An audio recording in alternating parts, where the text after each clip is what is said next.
So, hey! Hi guys, welcome to our vlog. This vlog. Podcast na namin to. This is episode... Ito pala po nagbablog. Oo, this is episode 4. This is episode 4 with our guest, Erin. Anyway, so it's been so long since we see each other. Yeah. But ngayon na nagkita-kita kami, merong pinakamalaking blessing na dumating. Yes. Blessing, okay. So, ngayon kami po ay tatanungin ang isa't isa kung gusto na, mental health and others. Yes. May iba naman tayo. Oo, Diba? oo. So, okay. Wala pa pala. So, as our first guest, siya yung... What's second guest? Ay, second guest pala. I'm so sorry. Ang first guest si Angel. Yeah. Ngayon. Hi, Angel. Salita ka na. Pwede na yun ba? No one's saying. Talaga? Na-disco na Yeah. So, anyways, so, as a second guest pala. Second guest. Ito yung first question mo. Yeah. Ito. Masakit? Ay. Wala pa. How did you feel? Ang Tagalog. Wala, English tayo, Nag-English na tayo dito, diba? Mag-English Bakit tayo. mag-English tayo? We don't like speaking Tagalog. We don't speak Tagalog kapag we're doing podcast. So, how do you feel when you first found out you were pregnant? Grabe yun talaga yung Right. I'm scared. Scared. How? Can you please elaborate on how scared or this I don't feeling? really know how to react. Uh-huh. Because, Full English talaga siya. kasi naman, te. Go on. Ito kasi talaga. Wala. Talaga. Ko niyo okay. Nung first talaga na naano ko, te. Alaman ko na pregnant ako. Nanginginig yung buong katawan din yan. Super nanginginig. Alam mo yung hindi mo maano yung mararamdaman mo. Hindi ko alam kung masaya ako, hindi ko alam kung pinakabahan ako, hindi ko alam kung natatakot ako. Basta nanginginig lang talaga ako. Tapos, bigla ako umiyak. Kasi hindi ko alam yung gagawin ko eh. Wait lang, saan mo na-find out? Sa bahay. How? After namin nagsiwalay yung ex ko, ang father niya ito, di ba uwi ako, nagsiwalay kami for a month. Then, ayun, saka ko lang malalaman. Dahil dun sa online friend ko, parang ini-insist na ako na do PT na kasi sabi ko sa kanya, hindi daw ako, nagsusuka-suka ako, feeling ko stress talaga ako. Kasi akala ko talaga, yung mga symptoms ko na yung stress. Stress lang mo. Akala ko talaga stress lang siya. Saka dati ka pa Kasi hindi naman kasi ako. ako, kasi kahit dati naman, nagaganoon ako. Pero hindi ko na kasi ina-expect talaga na magpapilagi ako. Kaya akala ko talaga, stress lang o depressed talaga ako. Akala ko talaga totally depressed ako kasi nung before kami nag-iwalay yung ex ko, lagi kami nag-aaway, lagi ako nag-uukot, gano'n, always kami nag-aaway. Yung pala, yung mga symptoms pala na lagi ako nagagalit sa kanya, lagi kami nag-aaway, is because Buntot ka. ako. And also, yung mga time na yun din, nagsusuka-suka din ako. Kaya akala ko naman kasi depressed or stressed lang ako, kaya ginagawa ako. And we grow up, diba? Tapos ayun, in-insist ako ng friend ko na mag-take ng PT, nag-PT na talaga ako. Then una, malabo pa yung line, sabi ko. Pero kasi, nakalagay din sa pack ng PT na kahit malabo man yan, or kahit makikita kang dalawang line doon, kahit yung isa doon malabo. Kasi na positive na siya. Kaya nga, di ba, dalawang lines ka? Kaya nung inano ko na, yung isang beses pa lang na yung kinabahan na ako doon kasi malabo agad. Kasi malabo agad eh. Sabi ko, parang may something na to, may something na. Feeling ko kasi nung time na yun is parang early signs pa lang, early weeks pa lang, kaya binaliwala ako. Then, sabi ko, try ko the next few days. The next few days ako, nag-take ako ulit. Nilinaw na siya na 2 months. Saka doon ko nasabi talaga na, wala na, totoo na to. Tapos yun na, parang hindi pa siya nasisigil sa akin, lagi ako lutang niyan. So, super haggard ko nga raw, sabi ng before ko kasi siya nasabi sa pinsan ko, yung asawa ng cousin ko kasi, yung ko siya unang-unang nasabi, na pregnant na, dahil ko yun na, dito sa family namin na, aside sa friend ko. Doon ako lumapit talaga sa kanya, since may baby na din siya. Sabi ko, ate, anong gagawin ko? Hindi ko alam, sabi ko. Nanginginig ako, ganyan. Bakit? Kumusta? Sabi niya. Ganun na agad, ganun agad. Siyempre, automatic, girl ka eh. Yung girl's instinct, nag-sink in agad. Ayun. Sabi niya, napamin niya ako na, gusto ko ako yung gagawin ko. Hindi niya ako pinagalitan, pero pinapayuhan na niya ako ng mga gagawin. Hindi ko talaga alam kung sabihin sa magulang ko. Super nagtagal din ng ilang weeks bago ko nasabi sa parents ko talaga, at saka sa mga tita ko, ganyan. Kasi alam mo na magiging reaction nila. Alam na. Diba? Lalo na mga pinagdaan. Diba? Pero yun yung feel nga, very Ano siya, Hindi na overwhelmed ako sa feeling. Ayun, Hindi yun. mo hindi mo mapipita Hindi niya ma-describe kung ano talaga yung kasi halo-halo siya lahat. Kahit sabay-sabay. So, next question. Ay, gano'n, hindi. Sunod-sunod na. Para hindi ka mabombard. So, eto na lang. Eto na. Taas baba. Taas. How would you describe yourself in 3 words? 3 words. Really yan sa akin. Arte, courageous. Wow, okay. Oh, courageous. Patience. Siyempre, kind. Yes. Slay. Diba? Okay, ito naman ako. Slay. Ano, sa pinakataas? Number. 1. Pinakataas talaga. Pinakataas. Okay. What's the biggest life lesson you've learned so far? Gusto lang yan. Ibang question na. Tinanong ko na to sa'yo. Pero nasagot mo niya yun. Kasi ganito kami lagi. Oo, always kami nagano, yes. Continue. Ay, Number 2, ewan ko ba sa Number- kahit ano yan, kasi. So, ganun. how do you define happiness in your life right now? Happiness. Right now, I think, siya, nade-describe ko yung happiness based on how I bond, right now. or kasama sila mami, ganun. Like, paano ko sila na-bond, kahit even little things lang. Okay. Pwede naman. Ren, ito na. What was your biggest fear during pregnancy? Biggest fear ko during pregnancy is talaga, is yung malaman ko na walang heartbeat yung baby ko. Malaman ko na walang heartbeat yung baby ko. Kaya every time na nagpapa-ultrasound ako, kinakabahan ako kasi ayokong maano na like, mami, yung baby ko, wala nang heartbeat. Ayoko talaga. Super natatakot ako sa part na yun. Alam mo yun, kahit sabihin mong noon, sabi ko, diba, hindi pa ako ready. Kahit hanggang ngayon, hindi pa ako talaga ako totally ready. Pero kasi malalaman mo na yung baby mo gawin.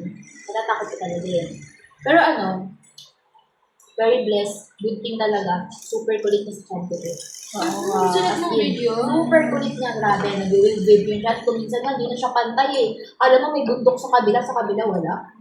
Ganun siya. Excited na siya, Ren. Nagparamdam ka sa amin ngayon. Totoo. Paramdam ka Para sa makita amin. namin ang pag-ibig. Totoo. Or gusto mo, suggest kami mga pangalan. Mas mag-wave. Truth. Anyway. Kayo? Suggest pangalan tapos mag-wave yung kung gusto niya yung pangalan. Oh, gagalaw siya, di ba? Gusto niya. Kulit, ang galing. Sige. First number. 1 to 50.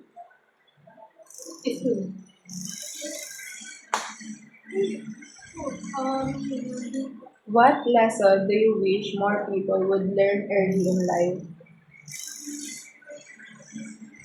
That life will fuck you hard. Totoo. Right? Kasi, of course, you wouldn't have any regrets if you have none. Diba? Diba? Ano, 25. Yan lang, 50 lang tayo kasi. Taas or baba? Babae mo. Yung best taas ang 25. Ano na yun? What do you think is the purpose of challenges in life? Napalitan ko na po sila sugar.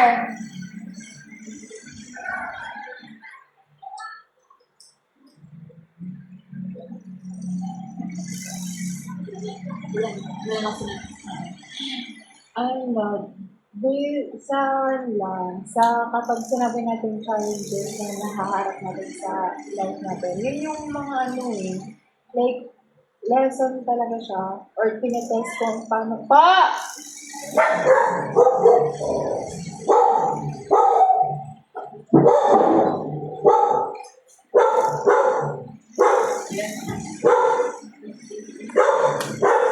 Okay, palit tayo. Ako nga, dati ko. Pero talaga siya, na ano ko pregnant ako, nasabi ko na siya sa cousin ko. Ito nang una ko, alatin, magagalit si mama. Sabi ko lang, syempre, Lang na ano. syempre, magagalit talaga yan. Sabi niya, alam mo, hindi ko nagano ko paano kung sabi. Alam mo ba? Kasi nung time kasi na hindi nalaman ko na pregnant ako, nakablock ako kay mama sa messenger. Kasi hindi magkaaway kami. So, na message. Alam mo ba, nakat ko pa siya sa WhatsApp. Kasi may WhatsApp kami. Hindi ko sinabi ko, ma, puro problema na talaga yung dala ko sa'yo. Sorry, ma, gumagawin ako sa kanila. Kami na. Kami na kasi. Ano yung reaction ng mama ko? Kasi akala ko may problem na naman kami. Diba, nasabi ko kasi yun na isang bahay kami ni Tita. Dahil kami nag-aaway nun ni Tita. Kasi nasabi ko ano namin decision. Kaya kung hiniwalay niya kami na yun. Solo living na kami. Diba? Ano yung Tita ma'am? Pagulit talaga. Talaga napagalit Kasi syempre mama mo, alam mo yung tone ng chat niya. Tapos sabi ko, hindi. Sabi ko sa kanya, alam. Sinad ko na lang sa kanya yung picture. Ng picture. Sinad ko sa kanya yung picture. Like, agad-agad, di ba? Tapos sabi ko na, tapos yung banagan. Hindi ko naman kasi sabihin ako agad yung mama. Hindi ko naman kasi ganyan ganyan. Sobrang picture lang yun. Tapos sobrang explanation. Tapos galit na galit talaga siya. Check ka, gumagano. Tapos, tapos, tawag dito, after 2 weeks. After 2 weeks nun, nandun ako sa bahay niyo, yung father nito. Sakto pala, yung time na yun, umuwi si mama. Kaya hindi ako agad nakauwi, pinabukasan pa. Doon ka muna nag-stay sa Kasi nag-usap kami nun. Then kinabukasan nun, umuwi ako. Pagka-uwi ko, galit na galit si mama, pinagkahampas, pinututuloy ko. Siyempre, wala ko, iyak-iyak ako. Iyak lang ako. Sobrang sakit Sakit na hampa. Medyo sampasin ako. Pero kasi, mas nasakit ako sa part na umiyak si mama. Kasi isip biro. Ang contract ni mama sa Hong Kong, 2 years. Pero dahil nalaman na pregnant ako, umuwi siya bigla. So, yung nasa Hong Kong na mama mo, nun, or yun ba? Nandito lang siya. Nasa Hong Kong siya. Nung nag-chat ka na, Oo. Then after 2 weeks, hindi ko alam. umuwi siya. Oo, umuwi siya. Biglang umuwi. Nagulat ako. Nagulat kami lahat. Walang nakakaalam. Biglang umuwi si mama. Wala nga nakakaalam na umuwi siya. Ibig sabihin talaga, biglaan yung uwi niya. Nagpaalam ako siya sa amin. Bukan ang halang magaling yung amin ng naiintindihan si Pio. Nilagan si mama umuwi. Umuwi siya. Then 1 week din yun. Napakasyon dito. 1 week. Kasi balik ang amin niya. Then after nun, bumalik. Bumalik na siya. Kasi nag-usap na kami na naging okay na sa kanya. Ganito, ganyan. Nag-usap kami. Ayun. Hindi okay na kami dalawa na. Nalakasip na niya.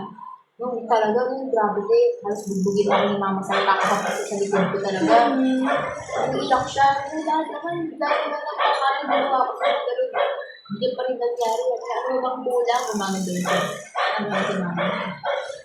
Nakakabunti. Ganyan kasi talaga din. Kasi ini-expect ko yun. Alam mo yung kahit anong gusto ko sabihin, i-shout out ko, kahit anong sabihin ko, explanation ko, mababaliwala.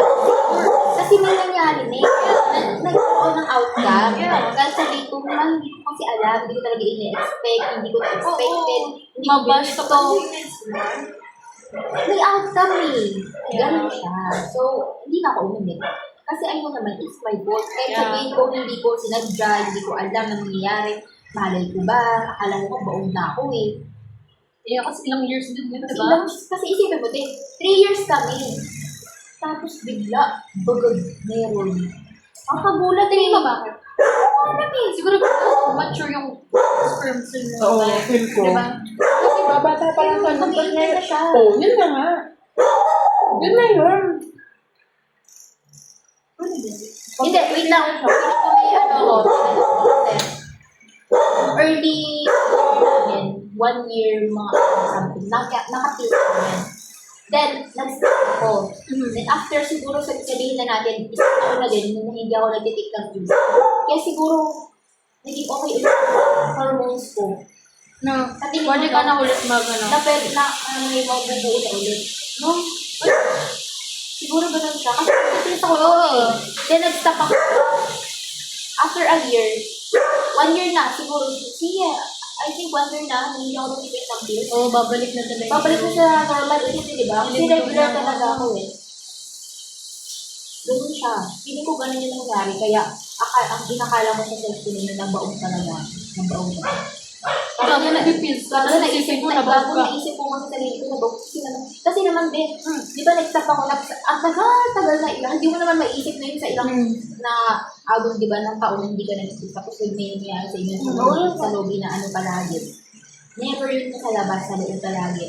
Tapos na ano ko na, hindi ko na, parang gano'n. Siyempre, parang talaga sa isip mo yun, as a babae. Tapos bigla, kung kailan nag-tuloy kami, ang malalaman. Pero wait lang, out of the question. Gusto ko lang malaman. Kasi hindi ko pa siya na-experience. Ayun. Anong pakiramdam sa loob? Wala. Hindi mo naman mararamdaman. Hindi naman. Wala, hindi mo mararamdaman. Hindi mo nga alam. Tapos na pala. Oo ba? Hindi mo malalaman pagtapos na siya. Bali sila lang. Pero pala alam ko minsan pagtapos na siya kapag late. Alam ko rin sa sarili ko, kapag sa partner ko, siguro kung sa partner ko, alam, kabisado ko kasi siya. Kaya alam ko kapag tapos na siya. Kaya pag natulog siya. Wala ko nararamdaman mo yung nag-feel. No! Kasi ano yun eh, malakas sa loob. Hindi ko na mararamdaman yung sa loob. Kasi may fluid Or, yun. mainit. Fluid yun. Wala daw. Wala. Parang ba't mo alam? Fluid yun. Hindi mo mararamdaman. Hindi mo yung mararamdaman. Mas ramdam pa nga yung regla mo eh. Kesa dun eh. Oo. Grabe. Pangit. Hindi ako magaganan. Wala pa lang mararamdaman eh. Sarili lang. Sakit. Ano ko ba yung question mo? Ano? Yung tayong jet? Wait lang. Tapos tatanungin mo sa Lero lang. Tapos, tatanungin ako ni Ellie, tapos tatanungin. Para lahat tayo nakapagtanong. Sige. Sino na? Hindi, tatanungin sa'yo. Oo. Ito ba? How did pregnancy change your mindset about life? Okay. Pero ba yung questions mo all about motherhood? Oh, motherhood na ang question mo nga. Hindi lang.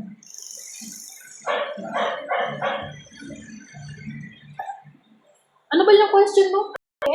Ano nga mo? Yung how do you Really ba?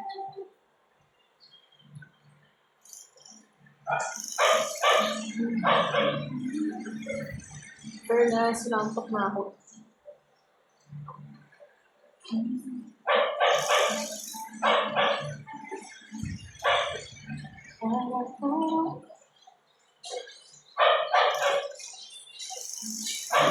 Bal, ano pin mo? Ano pin mo? Pin. Kasi namatay.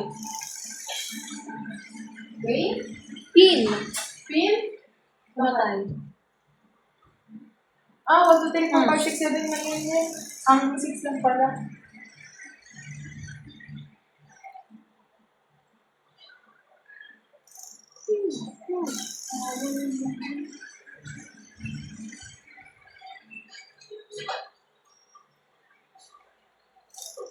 Okay pa na ba?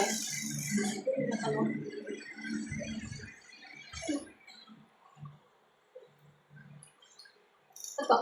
Paano naman iniba ng pregnancy yung view mo about sa life mo?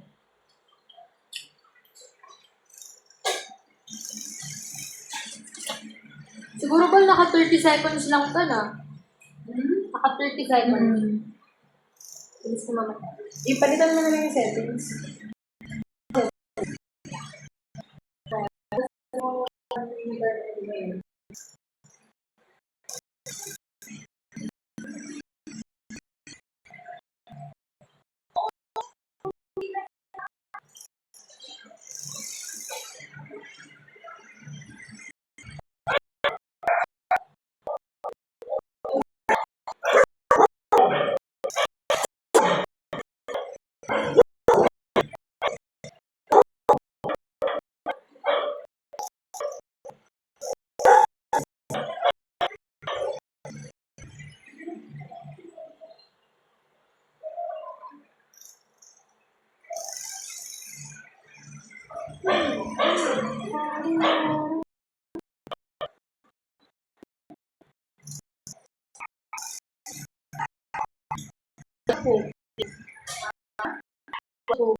Kuya ko na eh. Sabi? Si, ayun, isa. What?